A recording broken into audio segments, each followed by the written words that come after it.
और इन सभी बातों का अगर आप ध्यान रखते हो तो विद इन 2 to 3 वीक्स आपका अकाउंट बूस्ट हो जाएगा और बहुत अच्छे खासे ऑर्डर आने लगेंगे स्टार्टिंग के डेज में। यानी कि आपने हर एक पॉइंट का ध्यान रख के काम किया तो 1 महीने के अंदर अंदर आपके पोर्टल का सीन चेंज हो जाएगा। दोस्तों, ऑनलाइन बिजनेस किस प्रकार से होता है, ऑर्डर किस प्रकार से भेजे जाते हैं और किस प्रकार से ऑर्डर बूस्टअप होता है, A to Z हर एक चीज के बारे में जानेंगे। क्या क्या गलतियां नए सेलर्स जो कर देते हैं तो आगे नहीं बढ़ पाते, क्या क्या चीजें आप ध्यान में रखोगे स्टार्टिंग में तो आप आगे बढ़ जाओगे। हर एक पॉइंट के ऊपर डिस्कशन होने वाला है। शॉर्ट वीडियो में पॉइंट टू पॉइंट बात होगी, कोई भी घुमावदार बात नहीं करने वाला हूं। हर एक चीज काम की है, मतलब कि वीडियो को एंड तक बिल्कुल ध्यान से देख लेना है। तो सबसे पहले तो यदि आपको ऑनलाइन बिजनेस करना ही है तो जाइए सबसे पहले तो जीएसटी रजिस्ट्रेशन करवाइए। अपना एक फर्म क्रिएट करिए। फर्म क्रिएट करने के बाद जो भी नाम आप रख रहे हो उस नाम से आपका जो भी लोगो है ये सारी चीजें क्रिएट करके A to Z डन रखिए अपने तरफ से। इसके बाद आ जाते हैं अगले पॉइंट पे। अगला पॉइंट क्या है, आपको प्रोडक्ट क्लियर होना चाहिए। आपका प्रोडक्ट आप क्या रखने वाले हो। सबसे पहले तो देखो, प्रोडक्ट के बारे में आपको नॉलेज होनी चाहिए। आपके पास जो भी प्रोडक्ट आप जिस प्रोडक्ट के साथ भी स्टार्ट करोगे, प्रोडक्ट का नॉलेज आपके पास होना जरूरी है। प्रोडक्ट भी आपको क्रिस्टल क्लियर होना चाहिए। ऐसा नहीं कि आज आपने स्टार्ट किया किसी और प्रोडक्ट से, 2 दिन बाद आपका मूड बदल गया तो आपने किसी और प्रोडक्ट के ऊपर मूव कर लिया। ऐसा आपको बिल्कुल भी नहीं करना है। तो आपको प्रोडक्ट भी डिसाइड करके रखना है। इसके अलावा एक और खास बात आप सभी के साथ मैं शेयर करूं तो प्रोडक्ट आपको इस टाइप के डिसाइड करने हैं जो हो साइज में छोटा और प्राइस में मोटा। इससे आपको बेनिफिट क्या मिलने वाला है, बेनिफिट ये होगा कि लॉजिस्टिक चार्ज, अगर आपका प्रोडक्ट साइज में छोटा है तो डायमेंशन के हिसाब से लॉजिस्टिक चार्ज आपको कम देना पड़ेगा। और साथ ही साथ प्राइस अगर हाई है, प्राइस हाई वाले और साइज छोटे वाले ऐसे कौन से प्रोडक्ट हो सकते हैं। एग्जांपल के लिए हम लेते हैं ब्लूटूथ ईयरफोन्स, ब्लूटूथ ईयरबड्स। इस टाइप के प्रोडक्ट आप ले सकते हो जिनका प्राइस 1000 से 2000 3000 इतने तक जाता है और साइज में भी कोई खास लंबा चौड़ा नहीं होता, साइज में भी छोटा होता है। तो इस पे लॉजिस्टिक चार्ज कम लेकिन प्रॉफिट मार्जिन आपको ज़्यादा मिल जाता है।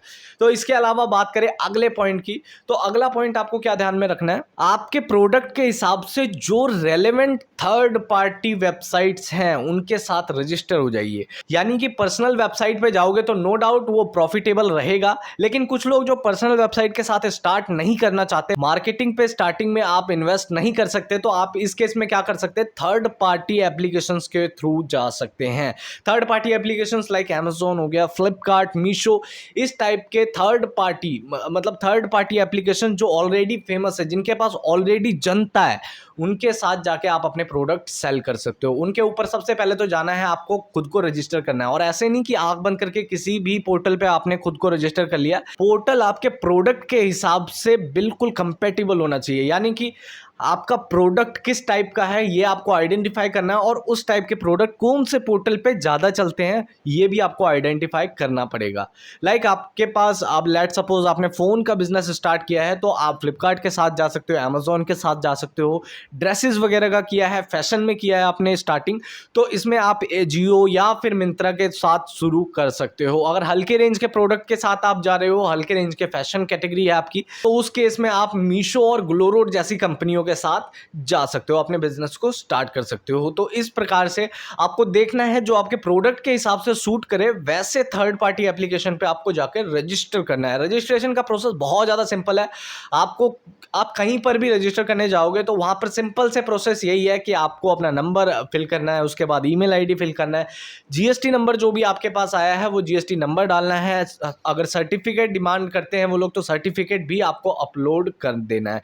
इसके अलावा तो और कुछ खास इसमें विशेष नहीं रहने वाला। कुछ डॉक्यूमेंटेशन अगर वहां पर लगता है तो डॉक्यूमेंट भी आप अपलोड कर सकते हैं। इसके अलावा मूव करते हैं आगे, क्या करना है अब इसके बाद। अब आपने मतलब जीएसटी भी ले लिया है, प्रोडक्ट डिसाइड कर लिया है और कौन से वेबसाइट पे काम करना है ये भी आपने डन कर लिया अपने पास। अब इसके बाद क्या बचा, अब इसके बाद बचा सबसे मेन पॉइंट, एसईओ पे काम करिए, अपने प्रोडक्ट के इमेजिंग कैटलॉगिंग पे काम करिए। इमेजिंग आपके प्रोडक्ट का बहुत ज़्यादा प्रोफेशनल होना चाहिए, क्योंकि यहाँ पर कस्टमर आपके प्रोडक्ट को टच करके फील करके नहीं परचेज करता, आपके इमेज के हेल्प से परचेज करता है। इमेज हो सके तो 3 4 5 एंगल से आप इमेज क्लिक करवाइए। चारों पांचों एंगल के जितने भी एंगल से आप इमेज क्लिक करोगे उतने सभी एंगल्स को आपको अपलोड करना है लिस्टिंग करते टाइम। लिस्टिंग क्या होता है, अपने प्रोडक्ट को अपने शॉप पे लिस्ट करना। जो भी आपने शॉप क्रिएट किया है वहां पर जाके अपने प्रोडक्ट को लिस्ट करिए with professional images. Professional images में आपको वाइट बैकग्राउंड का यूज़ करना है। वाइट के साथ साथ आप ग्रे बैकग्राउंड का या फिर किसी और प्रोफेशनल बैकग्राउंड का यूज़ कर सकते हो। वो आपके प्रोडक्ट के ऊपर डिपेंड करता है कि कौन सा बैकग्राउंड आपके प्रोडक्ट पे सूट करेगा। तो इस तरीके से आप प्रोफेशनल इमेजिंग कराइए, इसके बाद अपलोड करिए। जब आप लिस्टिंग स्टार्ट करते हो, किसी भी पोर्टल की बात करूं तो एसईओ का आपको बहुत खास ख्याल रखना है। आपको डिस्क्रिप्शन और टैग्स और कीवर्ड्स या फिर टाइटल डालते टाइम बड़े ध्यान से जितने ज़्यादा कीवर्ड हो सके उनमें इंसर्ट करना है। कोई सा भी वेबसाइट हो, सबका फंडा सिंपल है। तो इसी तरीके से आपको कैटलॉगिंग पे ध्यान देना है। लिस्टिंग करते टाइम बिल्कुल ध्यान से लिस्ट कर देना है। लिस्टिंग करने के बाद अब रहा ऑर्डर की बारी। ऑर्डर जब आपके पास आता है, सबसे पहले कोई सा भी वेबसाइट हो, चाहे अमेज़ॉन हो, फ्लिपकार्ट हो, मीशो हो, मिंत्रा हो, अजियो हो या फिर किसी भी अदर प्लेटफॉर्म के थ्रू आप जा रहे हो, ऑर्डर कैंसिल करना महापाप है ऑनलाइन। मतलब ई कॉमर्स पे आप बिजनेस कर रहे हो और इसके बाद यदि आप ऑर्डर कैंसिल करते हो, लेट डिस्पैच करते हो, तो उस केस में आप कभी भी ग्रो नहीं कर पाओगे, आपका शॉप कभी भी ग्रो नहीं होगा। Bitter but truth. तो यहाँ पर आपको डिस्पैचिंग का खास ख्याल रखना है। जब भी आपके पास ऑर्डर्स आते हैं, आप उनको टाइमली डिस्पैच करिए। जो भी स्टैंडर्ड टाइम पीरियड आपने सिलेक्ट कर रखा है या फिर कंपनी ने आपको दे रखा है, उसी स्टैंडर्ड टाइम पीरियड के अंदर रह के ही आपको उसी दायरे के अंदर अंदर प्रोडक्ट को डिस्पैच करना है ऑन टाइम। दोस्त, इसके अलावा दोबारा से मैं लिस्टिंग के ऊपर बात करना चाहूंगा। लिस्टिंग के ऊपर दोबारा से क्या बात करनी है मेरे को कि लिस्टिंग आपको जितना ज़्यादा हो सके उतना ज़्यादा करना है। कम से कम 50 to 100 प्रोडक्ट रेंज आप लेके नहीं चलोगे तो ग्रो करना यहाँ पर उतना ज़्यादा ईजी नहीं रहने वाला है। और साथ ही साथ 50 से 100 के बीच में आपके पास प्रोडक्ट है। इतने प्रोडक्ट अगर आपके पास है तो ये और ज़्यादा लिस्टिंग इंक्रीज हो सकता है आपका। कैसे? कॉम्बो वगैरह बना के आप दोबारा से प्रोडक्ट्स को लिस्ट कर सकते हो, अपनी लिस्टिंग्स को इंक्रीज कर सकते हो। और साथ ही साथ एक चीज़ का और खास ख्याल रखना है, जो भी प्रोडक्ट आपके पास है कॉम्पिटिटिव प्राइस लेके चलना है। मार्केट में जो प्राइस चल रहा है, जिस प्राइस पे सेल हो रहा है प्रोडक्ट, उसी प्राइस रेंज के आसपास ही आपको अपना प्राइस रेंज रखना है। तो ध्यान से आपको प्रोडक्ट यूनिक सिलेक्ट करना है। मतलब कि जितने ज़्यादा यूनिक प्रोडक्ट रहेंगे उतना ज़्यादा उन प्रोडक्ट्स पे कंपटीशन कम रहेगा। इस तरीके से आप कंपटीशन से बच सकते हो। और अगर कंपटीशन में रह के काम करना है तो कंपटीशन के हिसाब से ही प्राइस आपको रखना पड़ेगा। और इसके बाद और किन चीज़ों का खास ख्याल रखना है? आपको अपने रेटिंग का बड़ा खास ख्याल रखना है। मतलब जितने ज़्यादा हो सके पॉजिटिव रेटिंग आपको स्टार्टिंग में फेक डलवा सकते हो, आप फेक डलवाइए। मतलब कि चाहे अमेज़ॉन, फ्लिपकार्ट, मीशो या फिर ग्लोरोड या फिर किसी भी अदर पोर्टल पे आप काम क्यों ना कर रहे हो, पहले के कुछ प्रोडक्ट्स पे आप ऑर्डर डलवाइए अपने ही, और साथ ही साथ रिव्यू और रेटिंग डलवाइए। इससे आपके प्रोडक्ट की विजिबिलिटी बूस्ट करने में बहुत ज़्यादा हेल्प मिलती है। तो इस तरीके से आप स्टार्टिंग में काम करिए। और इसके अलावा अपने स्टार्टिंग के डेज में क्या, बाकी नॉर्मल डेज में भी, चाहे आपका अकाउंट पुराना भी हो जाए तब भी एक चीज़ का आपको खास ख्याल रखना है, टाइम से पहले आप प्रोडक्ट को डिस्पैच करिए। जितना ज़्यादा आप डिस्पैच अपना फास्ट रखोगे उतने ज़्यादा ऑर्डर्स आपके इंक्रीज होते रहेंगे।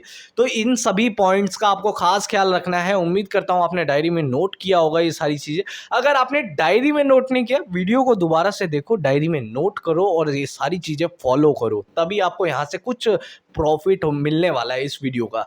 सो इस तरीके से आप इन सभी टेक्निक्स का हेल्प करके ई कॉमर्स पे बिजनेस स्टार्ट भी कर सकते हो, ग्रो भी कर सकते हो। और इन सभी बातों का अगर आप ध्यान रखते हो तो विद इन 2 to 3 वीक्स आपका अकाउंट बूस्ट हो जाएगा और बहुत अच्छे खासे ऑर्डर आने लगेंगे स्टार्टिंग के डेज में। यानी कि आपने हर एक पॉइंट का ध्यान रख के काम किया तो 1 महीने के अंदर अंदर आपके पोर्टल का सीन चेंज हो जाएगा। अगर आप भी चाहते हो ग्रो करना तो सभी चीज़ों को फॉलो करते रहिए। इसके अलावा अगर ये वीडियो आपको पसंद आई है तो वीडियो को करिए अभी के अभी लाइक। वीडियो को लाइक करने से होगा क्या, आपसे ये वीडियो मिस नहीं होगी। लाइक वाले सेक्शन में एनी टाइम आपको ये मिल जाएगा।